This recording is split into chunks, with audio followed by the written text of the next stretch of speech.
রাজনৈতিক দলগুলোর সাথে দীর্ঘ কয়েক মাস আলাপ আলোচনার পর ঐকমত্য কমিশন তার চূড়ান্ত প্রতিবেদন সরকারের কাছে জমা দিয়েছে। আর জমা দেওয়া মাত্রই চারিদিকে সাংঘাতিক বিতর্ক শুরু হয়েছে। দলগুলো বলা যায় পাল্টাপাল্টি অবস্থান নিয়ে বসেছে। কিন্তু ঐকমত্য কমিশনের প্রস্তাব, তার যে রেকমেন্ডেশন এবং রেফারেন্ডামের জন্য যে রেকমেন্ডেশন, সেখানে আসলে কি ছিল, কেন এই পাল্টাপাল্টি অবস্থান, এ নিয়ে আজকের স্টার এক্সপ্লেইনস। ঐকমত্য কমিশনের আলোচনার পর যে খসড়াটা দাঁড়িয়েছে, যে প্রস্তাবগুলোর খসড়া দাঁড়িয়েছে, তাতে মোট 84টা প্রস্তাব আছে। তার মধ্যে অনেকগুলোই ছোটোখাটো আদেশ, কোনো অর্ডার, প্রজ্ঞাপন এরকম জারি করে সেগুলো বাস্তবায়ন করা সম্ভব। তবে দেখা গেছে যে 48টা প্রস্তাব আছে যেগুলোর জন্য আসলে সংবিধানে কিছু কিছু পরিবর্তন বা পরিমার্জন এরকম প্রয়োজন হবে। সেইগুলো গণভোটের মাধ্যমে একরকমের তার লেজিটিমেসি নিশ্চিত করার জন্য প্রস্তাব করা হয়েছে। প্রস্তাবটা হচ্ছে এইরকম, প্রাথমিকভাবে একই রকম, তবে প্রশ্নের দিক থেকে চিন্তা করলে গণভোটের প্রস্তাবের জন্য দুরকম প্রশ্নের কথা বলা হয়েছে, প্রস্তাব করা হয়েছে। একটা হচ্ছে যে আপনি কি এই তফসিলভুক্ত 48টি প্রস্তাবের পক্ষে? মোটামুটিভাবে এই রকম প্রশ্নটা। এটা একটা বিল করা হবে বা একটা আদেশ হিসেবে, একটা অর্ডার হিসেবে আসবে, যে সেই অর্ডারের মধ্যে বিষয়টা হবে এরকম যে তফসিলভুক্ত 48টা প্রস্তাব যেটা ঐকমত্য কমিশন থেকে এসছে, সেই 48টা প্রস্তাব থাকবে। আমি হ্যাঁ বলতে পারি, না বলতে পারি। আরেকটা হচ্ছে যে তফসিলভুক্ত বিলটির সাথে একমত কিনা।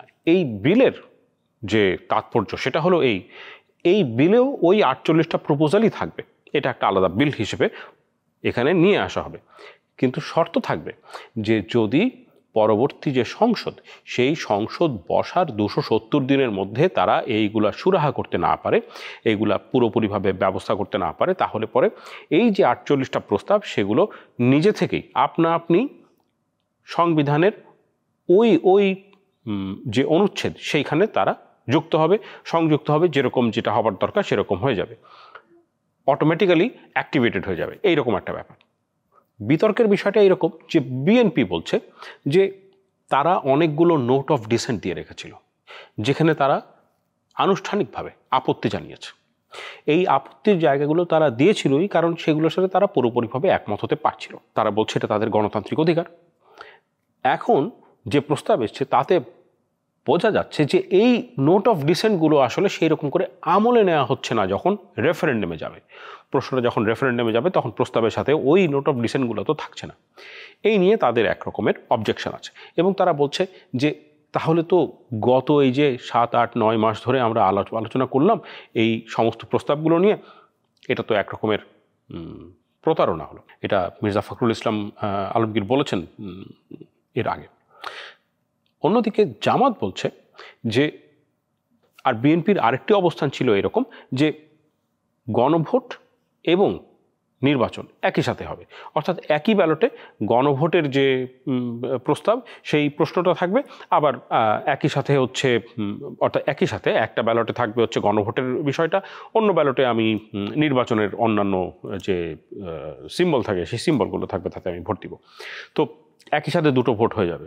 জামাতের বক্তব্য হচ্ছে আগে গণভোট পরে নির্বাচন, রেফারেন্ডাম আগে হবে, তাহলে প্রস্তাবগুলো জনগণের যে সাপোর্ট, জনগণের কাছ থেকে এইটার জন্য এক রকমের এন্ডোর্সমেন্ট নিয়ে, তাদের সম্মতি নিয়ে আমরা নির্বাচনে যাব।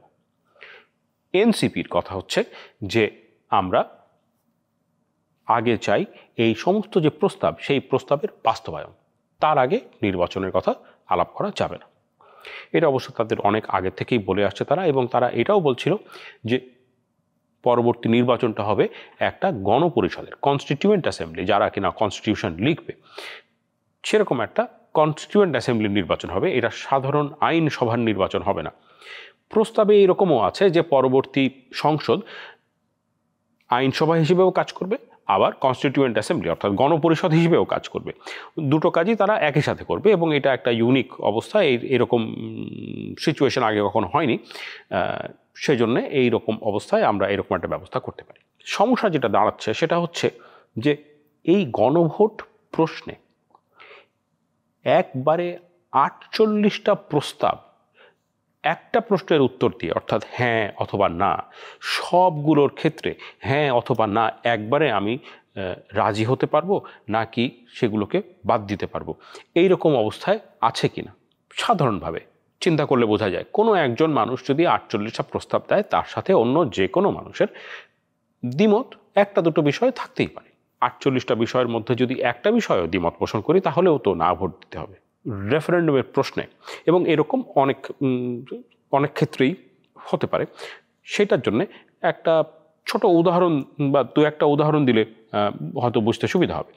যেমন ধরা যাক, প্রস্তাবগুলোর মধ্যে একটা প্রস্তাব আছে এরকম যে এখন থেকে, আগে যেরকম ছিল সংবিধানে আমাদের জাতীয়তা বাংলাদেশি, জাতি বাঙালি, এখন থেকে থাকবে জাতীয়তা বাংলাদেশি, আর কিছু থাকছে না।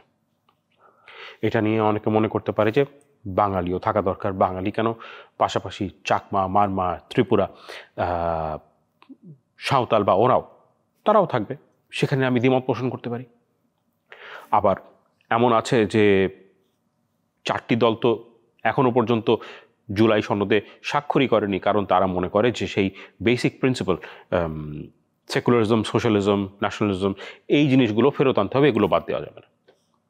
সেই কারণেও কেউ কেউ মনে করতে পারে যে এখানে আমি একমত না এটার সাথে। এই এতদিন আলোচনার মধ্যে যে কয়েকটা বিষয় ছিল, তার মধ্যে একটা বড় বিষয় ছিল আপার চেম্বার, লোয়ার চেম্বার এবং সংবিধানের সংশোধন। কনস্টিটিউশন অ্যামেন্ডমেন্টের ক্ষেত্রে বলা হচ্ছে, প্রস্তাবে আছে যে নিম্নকক্ষে 2/3 ভোট দরকার হবে, কিন্তু উচ্চকক্ষে 50% + 1 সিম্পল মেজরিটি।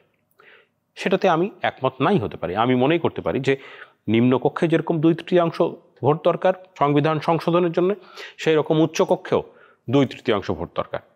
আমি এটার সাথে একমত না। এখানে যে সংস্কারের কথা বলা হয়েছে সেটা যথেষ্ট পরিমাণ হয়নি, আরও বেশি দরকার। কেউ কেউ মনে করতে পারে সংস্কার বেশি হয়ে গেছে, আরও কম দরকার। যে কোনো কারণেই হোক, অনেকেই এই গণভোটে তখন না ভোট দিতে পারে, কেউ হ্যাঁ ভোট দিতে পারে। কিন্তু যদি এমন হয় যে না ভোট দেবার কারণে গণভোটে আসলে এই সংস্কার প্রস্তাব পাশ করলো না, কারণ এটা তো নিমরাজি হওয়ার ব্যাপার নেই, অথবা অর্ধেকটা রাজি হলাম অর্ধেকটা হলাম না, এরকম কোনো অপশন জনগণকে দেওয়া হবে না, পুরোটুকু একবারে। তো যদি কোনো কারণে এই গণভোটে হেরে যায় বা পাশ না করে রেফারেন্ডামে, তাহলে পরে তো দেখা যাবে যে আসলে সমস্ত সংস্কার প্রস্তাব তাহলে জনগণ বাতিল করে দিল। এই ভোটে যদি বাতিল হয়ে যায়, তাহলে কি সংস্কারবিহীনভাবেই নির্বাচন হবে? এ নিয়ে এখনো পর্যন্ত আলাপ আলোচনা হয়নি। জামায়াতে ইসলামীর কথা হচ্ছে, যেটা বলছিলাম, গণভোট আগে হতে হবে, রেফারেন্ডাম আগে। এই সমস্ত যে প্রপোজাল, এই প্রপোজালগুলো রেফারেন্ডামের মধ্যে দিয়ে মানুষের এন্ডোর্সমেন্ট নিয়ে তারপরে নির্বাচনের দিকে যেতে হবে। নির্বাচন আগে বা নির্বাচনের সাথে এটা তারা করতে নারাজ, রেফারেন্ডামটা। এনসিপি যেরকম বারবার করে বলছে যে না, এই পুরো প্রস্তাবের বাস্তবায়ন এখনই প্রয়োজন, যেটা অন্যান্য দলগুলো আবার বলছে যে এই বাস্তবায়ন তো আসলে করতে পারবে একটা সংসদ, নির্বাচিত প্রতিনিধিরা।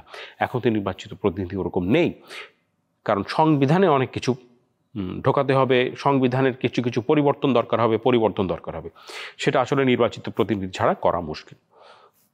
কিন্তু এনসিপি সে ব্যাপারে কঠোর অবস্থানে আছে, জামাতও তার মতো করে কঠোর অবস্থানে আছে, বিএনপিও তার মতো করে কঠোর অবস্থানে আছে। এখনও পর্যন্ত আলোচনায় এরকম কিছু হয়নি যে যদিও বা কোনো একজনের প্রস্তাব মেনে নিয়ে রেফারেন্ডাম হয়, আর রেফারেন্ডামে যদি পাশ না করে, তাহলে কি কোনো রকম সংস্কার ছাড়াই পরবর্তী নির্বাচন হবে? তাহলে এতদিনের আলাপ আলোচনা পুরোটুকু কি ভেস্তে যাবে না? তাতে কি আসলে সবাই রাজি হবে? এই সমস্ত বিষয়গুলো নিয়ে এখনও পর্যন্ত আলোচনা ওই পর্যন্ত যায়নি। দলগুলো তাদের নিজস্ব অবস্থানে এমনভাবে আটকে আছে যে এখন মোটামুটি বলা যায় এক রকমের স্ট্যান্ডস্টিল। কিন্তু এই ঐকমত্য কমিশনের যে শেষ প্রস্তাব, সেই প্রস্তাব নিয়ে আরও আলোচনার হয়তো সুযোগ আছে। সেটা বোঝা যাবে 2-1 দিনের মধ্যে, যখন অন্যান্য দলগুলো বা যে বাকি দলগুলো আছে, বিএনপি হোক, জামাত হোক, এনসিপি হোক, তারা বসে আলাপ আলোচনা করে যদি দেখে, সেখান থেকে এক রকমের দিক নির্দেশনা পাওয়া যেতে পারে। এখনও পর্যন্ত ঠিক বোঝা যাচ্ছে না পুরো জিনিসটা কোন দিকে যাবে। এখনও অপেক্ষা করে থাকতে হবে, দেখতে হবে আসলে যে পানি কোন দিকে গড়ায়।